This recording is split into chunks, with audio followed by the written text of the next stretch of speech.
E nós acabamos de ter a informação, Débora, vinda das agências de notícia estatais da Rússia, que o presidente Bashar al-Assad chegou a Moscou. É ali que ele vai ficar exilado. O governo russo concedeu, então, asilo político ao presidente da Síria, Bashar al-Assad.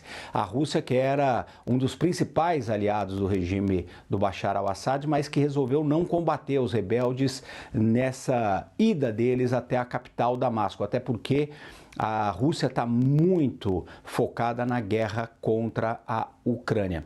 Dois conflitos ajudaram a selar muito claramente o destino do Bashar al-Assad. A guerra na Ucrânia e também a guerra entre Israel e o Hamas e o Hezbollah. Uma guerra indireta contra um dos principais aliados do Bashar al-Assad, que era o Irã. Só que agora eu dizia que para frente a gente não sabe exatamente o que vai acontecer, porque nós temos vários grupos rebeldes que combateram as forças do Assad.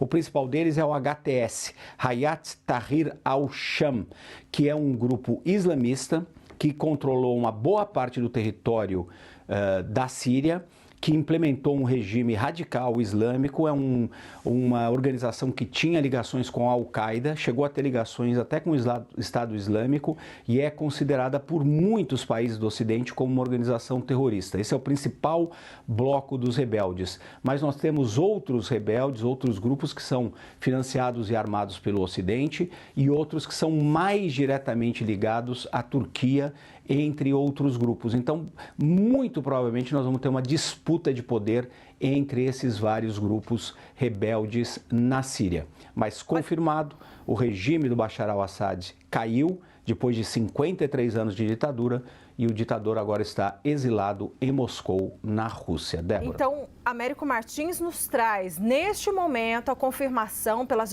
agências internacionais dessa informação que até então não se sabia com certeza, não se tinha essa confirmação sobre o real paradeiro de Bashar al-Assad. Ele está, então, em Moscou. Essa informação que o Américo Martins nos traz é uma informação muito importante, porque, de fato, primeiro, sabemos que ele está vivo, que ele conseguiu deixar o país e não chega a surpreender ele estar na Rússia, ele estar em Moscou, visto que sabemos que eram, desde há muito tempo, já parceiros, aliados, né? Então, quer dizer, você conseguiu esse asilo.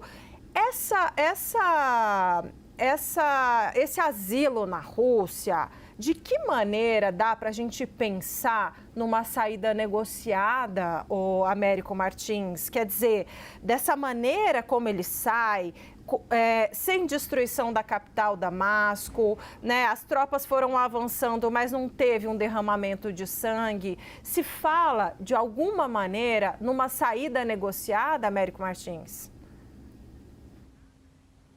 Sim, se fala, Débora, até porque nas vésperas aí dos rebeldes tomarem a capital Damasco, aconteceram algumas reuniões importantes entre os ministros das Relações Exteriores e seus representantes da Rússia, do Irã e da Turquia.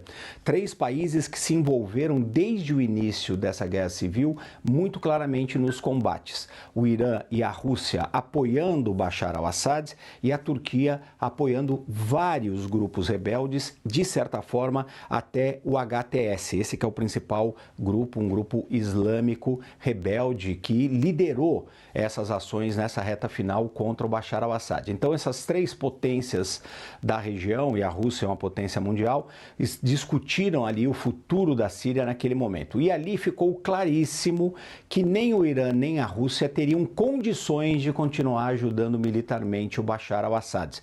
Foi justamente Rússia, por isso, né, que esses rebeldes resolveram... Não, pode concluir, desculpa. Diga.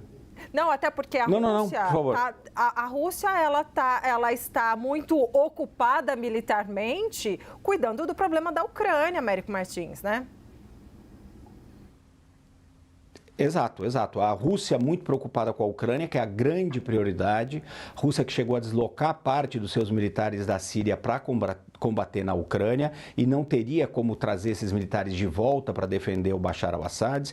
E o Irã, que também ajudou militarmente, inclusive com oficiais militares que ajudaram a treinar as forças sírias e apresentaram também inteligência para os sírios, também não tinham os iranianos como defender o Bashar al-Assad, visto que eles estão sofrendo muitos problemas nas guerras de Israel com o Hezbollah e também com o Hamas. Então, nós tivemos dois conflitos que ajudaram a determinar muito claramente o destino do Bashar al-Assad, que foram a guerra na Ucrânia, que levou a atenção da Rússia, e esse conflito aí de Hamas e Hezbollah com Israel, que levou a atenção do Irã.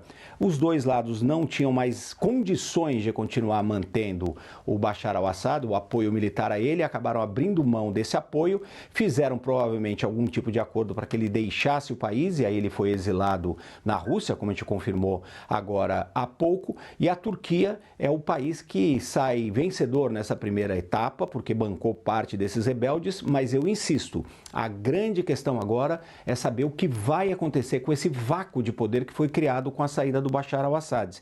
Porque nós temos vários grupos rebeldes que têm diferenças entre si, que em alguns momentos da Guerra Civil chegaram a combater entre eles e que vão ter que se reorganizar para ver como vão formar um governo na Síria. Ou, eventualmente, eles vão entrar em conflito também. Então, nós temos um cenário que podemos ter uma Síria, pelo menos momentaneamente fragmentada, com líderes rebeldes, grupos rebeldes controlando partes diferentes do seu território, ou até a criação de um governo de transição aí do HTS, que seria um governo islamista, um governo mais radical. E esse cenário também preocupa muito vários países da região, vários deles que reforçaram, inclusive, a sua presença militar na fronteira com a Síria e, obviamente, os principais países do mundo, União Europeia, Estados Unidos e vários outros.